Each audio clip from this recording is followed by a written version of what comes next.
I've been going back and forth on if I should milk this opportunity for content. I could definitely use this opportunity for some clout. So that didn't happen, obviously. But don't worry, I didn't leave my Disney college program empty-handed as far as clickbait content goes. Oh no, I have that. Are you ready? I termed from the Disney college program.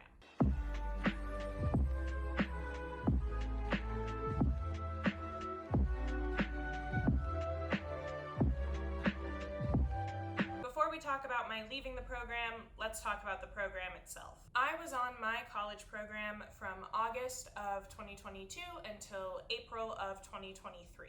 While on my program, I worked attractions in Adventureland in the Magic Kingdom. I worked ATT, which I initially thought stood for Attractions. That is not what it stands for. ATT actually stands for Aladdin Tiki Tree, which are the 3 attractions within the Adventureland complex that I worked. The Magic Carpets of Aladdin, Walt Disney's Enchanted Tiki Room, and the Swiss Family Treehouse. I will not lie, I was a little disappointed upon getting this assignment, and I love the Tiki Room and the Treehouse. I love those birds. Every time we went to Disney World growing up, we always went through the Swiss Family Treehouse, and I'm pretty sure the Tiki Room song has been on my Spotify Wrapped several years in a row. So I loved 2 out of 3 of the attractions. I cannot imagine how disappointed someone would be going into this not already loving some of those attractions. And this is not a bash on ATT. I really enjoyed my time there. But the other attractions you could get placed in the area were Pirates of the Caribbean, the Jungle Cruise, and the Haunted Mansion, which are much more iconic attractions to be working. But it wasn't meant to be. I was at ATT, which actually did end up having some benefits. For those unaware, the Magic Kingdom does seasonal after-hours parties. In the fall, they have Mickey's Not So Scary Halloween Party, and in the winter, they have Mickey's Very Merry Christmas Party. Now, during these parties, the Tiki Room does not run. It is closed. At Halloween, it is used as a trick-or-treat location, and at Christmas, it's used as a Moana meet and greet. This meant you were outside for the entire party, which sometimes sucked, depending on the weather. But the good thing about being outside for the entire party was that every night you got to see the limited time fireworks. Every night you got to see the Halloween fireworks, every night you got to see the Christmas fireworks. And because of how the park is laid out with Frontierland and Adventureland backing up on each other and there being like a breezeway to get between the 2 lands right behind the Magic Carpets, it meant that there was a really good chance that you would get to see the parade. Also, there are characters wandering around during these parties, so they would sometimes come up and interact with you or interact with the guests, and it was just a fun thing to be able to watch. So being at ATT during the parties was great. I don't think there's another attraction location in all of Magic Kingdom that would allow you to see the fireworks and the parade and the characters. But the other good thing about these ATT attractions is that they were never really that busy. We were rarely flooded with people unless the park was just insanely busy. And the people that do come to these more humble attractions really do love them. They have a lot of love for these rides. I cannot tell you how many people came and told me stories about how much they loved the Tiki Room and how much it meant to them. I think it was like my first week working at Disney. I was in the Tiki Theater, and there was this old woman, and she was like taking photos and videos of everything on a little flip phone, which is pretty standard. People take photos and videos in there all the time. But after the show, she came up and talked to me about how she went to the 1964 World's Fair and she met Walt Disney, and she remembers the first time that she saw the Tiki Room at Disneyland and how amazed she was by the animatronics and just like what a precious memory that was for her. So that was a very cool story to have shared with me, and stuff like that happened all the time. And let me tell you, kids love the Swiss Family Treehouse. Sometimes you would be standing at the treehouse entrance and you would see the same kid go through it like 3 to 5 times in a row. Just like going through the treehouse, getting to the exit, coming back to the entrance, going through the treehouse, just like over and over again for as long as their parents would let them, which is kind of similar to the Magic Carpets. When we weren't busy, we would let people re-ride the attraction without having to like get off and go back through the line. And nothing shows the love that a parent has for their child like staying on that ride for like 10 minutes, just carpet ride after carpet ride. So I really did enjoy working at ATT. And then about 6 months into my program, I also got trained to work the parades and fireworks. I loved working the parades. Like, it sucked because you were standing in direct sunlight for multiple hours at a time. I did, in fact, get sick a few times just from like overheating being on the parade route, and I would have to do a release of shift and like go home because I was so ill. But watching the Festival of Fantasy parade twice a day, every day, you think that you would get sick of it, but it is a very cool parade, even if it is a little anemic these days. I'm serious, go find a video of the parade from like when it first opened, and then compare it to a video of the parade from like this year. The differences are a lot, but it's still a really cool parade to watch. Now the fireworks. Fireworks was usually fine. The fireworks show for all but like my last few weeks in Florida was Disney Enchantment. I loved Enchantment. The show that they have now, Happily Ever After, is a fan favorite show that they brought back after the 50th celebration at Walt Disney World. But I really liked Enchantment. I don't think it deserves like the hate that it got from people. But fireworks is not a shift that a lot of people like. A lot of people really hate working fireworks. And this is because people are mean about the fireworks. I have never been yelled at, screamed at, threatened more in my life than when I was working fireworks in the Magic Kingdom at Disney World. I get really mad if I start to think about it for too long. So here's my fireworks advice if you are planning to go to Walt Disney World as a guest and would like to see the fireworks. If you want to see the fireworks in front of the castle, you need to get there at least 45 minutes before they start, maybe an hour if the park is really busy. They do projections on all sides of the castle, so you can see the projections from Liberty Square and Tomorrowland, which are usually less busy. If you don't care about seeing the projections on the castle, then I'm gonna let you in on a little Disney cast member secret. Come here, it's a secret we're whispering. You can see the fireworks from anywhere in the park because the fireworks are in the sky. Fireworks viewing areas are clearly taped off. Please stay within them. The reason that the parks have specifically designated fireworks areas is, one, for the convenience of other guests that are not watching the fireworks and just want to get from point A to point B and have to go through, the fireworks viewing area. But it's also in case of an emergency. How are EMTs supposed to get a gurney through a crowd of people without a walkway? So make sure you're staying within those taped off areas. Oh, and this next piece of advice applies for parades as well as fireworks. Don't stand near cast members. If you are planning to watch the parade or fireworks and there is a cast member standing near you, redirecting traffic, you should move. Because there is a very high chance that they will have to stand in front of you. For the parades, where the cast members stand is a safety thing. They can't change it.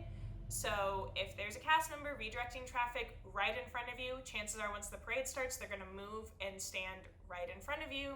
And with the fireworks, if there's a cast member near you, there's a chance that during the show, you might hear them yelling for people to get out of the walkways or redirecting folks with their light wands. So working the parades and fireworks were enjoyable enough, but incredibly stressful. ATT was great though, and although it wasn't exactly what I wanted to do on my program, I am very grateful for the time that I spent there. Overall, I had a great time on my college program. I made friends that I really think I'm going to keep for the rest of my life, and I had so many unforgettable and once-in-a-lifetime experiences. I mean, the fact that you could just go to the theme parks after your shift or on your day off was really fun. I think that if you're a college student and you've considered applying for the Disney College program, you should do it. I think that it's an incredible opportunity and it's just a fun thing to be able to say that you've done. I really loved my time there. You're probably watching this video like, Emily, why are you gassing up the Disney College program? Didn't you quit? I did quit. So let's talk about that.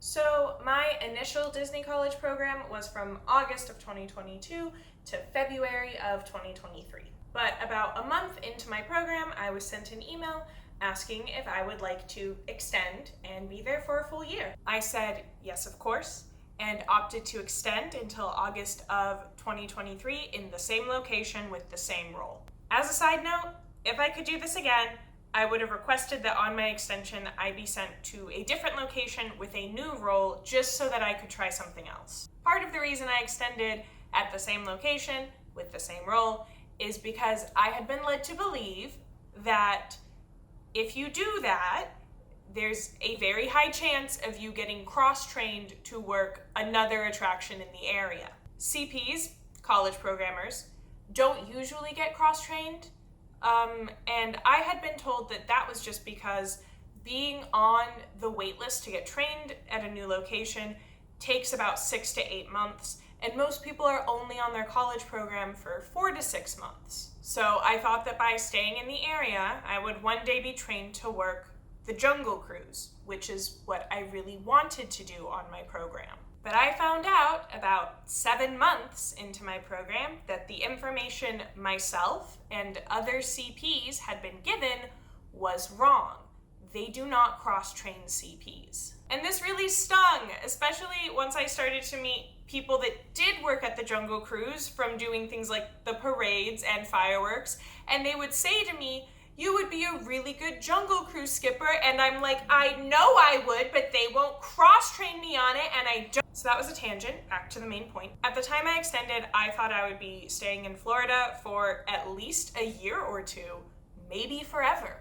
I thought I would work at the theme park for a year or so and then find a job with some kind of tourism publication or something. But when I moved to Florida, I really thought that I was going to be there for a while. And then like 3 months into being there, that dream died. Florida is hot. Like, it's year-round hot.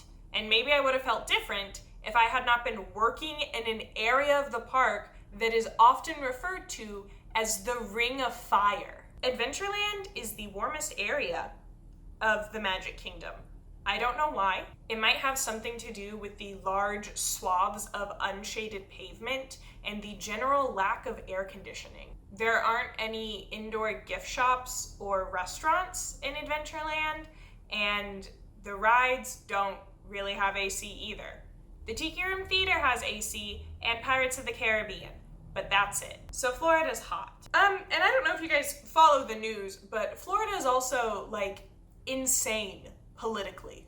So that was another factor. Also in Florida, I became a lotus eater. A lotus eater is someone who spends their time indulging in luxury and pleasure rather than dealing with practical concerns. This comes from the Odyssey, when Odysseus finds himself in a land inhabited by people who gorge themselves on the fruit of the lotus plant, living idle lives in a state of dreamy forgetfulness. Think of the Lotus Casino scene from the Percy Jackson movie.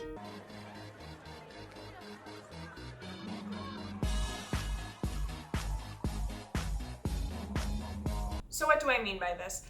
I didn't really use my brain while I was in Florida. Sure, there was some problem solving and diplomacy involved in my work, but for the most part, I did the same thing day in and day out at work. And then my days off were spent going to the theme parks or lounging by the pool or just watching movies. And at first it was kind of nice to be able to just shut my brain off and not have to think. But I got tired of that after a while. I was really missing the things that I derive a sense of purpose from, like multimedia production and writing. I felt very unfulfilled in my theme park job. And this is not a bash on people that do work at the theme parks. I still have a lot of friends down in Florida working at the Disney parks. They love it and they want to stay at it, and I think that is the right call for them. I totally respect their decisions. It just wasn't something that I wanted to do forever. So I needed to leave. Back in November 2022 or so, I began applying for jobs elsewhere. Most places either just rejected me outright or ghosted me. I think I got over 20 rejection letters. But you might recall that I said February was my original departure date. And you might be thinking, well, Emily, if you were done working at Disney, why did you stay past February? Because I had already extended my program and I didn't have anything lined up. And I thought it would be irresponsible for me to leave Disney without having something else to do. Because if I had opted to leave in February, I would have just moved back home and lived in my parents' basement, applying for jobs, being sad with nothing to do during the day. By staying in Florida, I at least had a job to do during the day and friends to hang out with and theme parks to go to on my days off. So even though I was ready to leave, staying was the best choice for me to make. And then in about March, my mom actually sent me a job listing for a position in Wichita, Kansas, my hometown. And I did not apply. I was very resistant to apply. I did not want to come back to Kansas. When I left in August, I thought that was me done. I had actively said that that month that I spent in Wichita between moving from college and moving to Florida was probably the most time I would ever spend in the city again. So I didn't apply, and I just kept getting rejection letter after rejection letter, and I was so tired. Remember how I said I worked in Adventureland and the parade and the fireworks? Yeah, I was getting scheduled to work all 3 of those on the same day. So I was working these nearly 12-hour shifts out in the Florida sun every day for like up to 10 days in a row. And I was just exhausted all the time. So I looked at that job listing again, and everything about it was great. It was a job I liked in an industry I liked, and really the only thing I had against it was that it was located in Wichita. If this job listing had been for anywhere else in the country, I would have leapt at the opportunity to apply for it. So I set my pride aside, which is very hard for me, and I applied. And then the next day I got a call about it, and then I went through a few rounds of interviews, and then I was given an offer, and I took it, which meant that I needed to term from the Disney College Program. Terming from the college program is treated as this big, scary thing. If you term, you'll never be hired at the company again, you'll be blacklisted, you want to do everything you can to avoid terming. So I thought that by terming, everyone would hate me.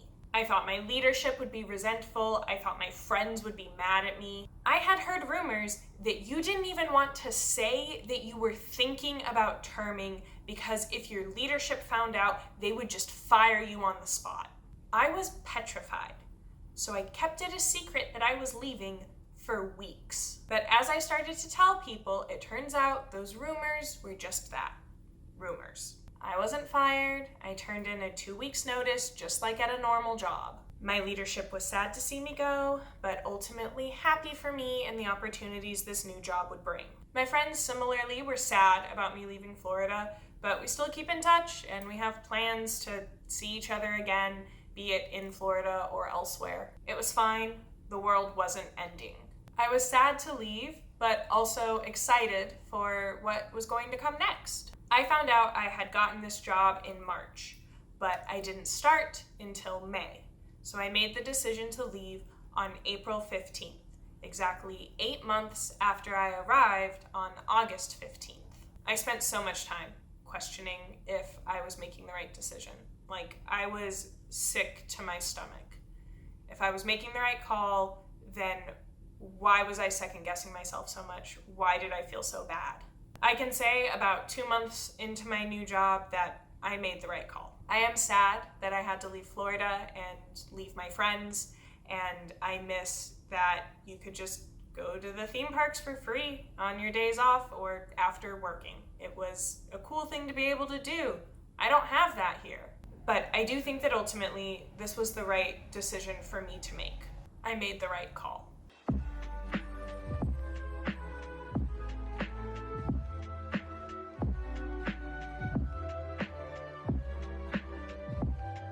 So that's that. That's the story of me terming from the Disney College Program. It is a little misleading of a title. Like, I did complete my initial program. I termed during my extension. Like, I had a program graduation. I got the hat that they give you when you graduate your program. So I guess we'll just have to wait and see if all that stuff about being blacklisted for terming is true or not. I guess if I ever apply to work with Disney again in the future and I don't get hired, I can just attribute it to having been blacklisted. And if the blacklisting isn't real, well, then Disney will just have to hire me to prove that to the general public. So yeah, I termed from the college program. I'm back in my hometown of Wichita, Kansas, at least for a while. If you're wondering what the job I took that had me move back here was, I'm not going to tell you. Because if you were a true fan, you would follow me on Twitter, @ToastyBeverage, where I have already tweeted about my new job and job responsibilities. So go do some internet sleuthing. It's not even breadcrumbs to follow. Like, I'm leaving you an entire loaf of bread to follow. You can do it. Don't be lazy. In other words, if one of our master ceremonies, we have 4 macaws who act as master ceremonies in the Tiki Bird Room, Disneyland. And they actually keep the show rolling. And along with them are other birds who sing and things, and flowers that sing, and then the tiki images, you know, the carved tiki poles and things with these tiki gods. They sing and they drum, and we have quite a show. Oh, and if you've ever yelled at a cast member, you will not be seeing the kingdom of heaven.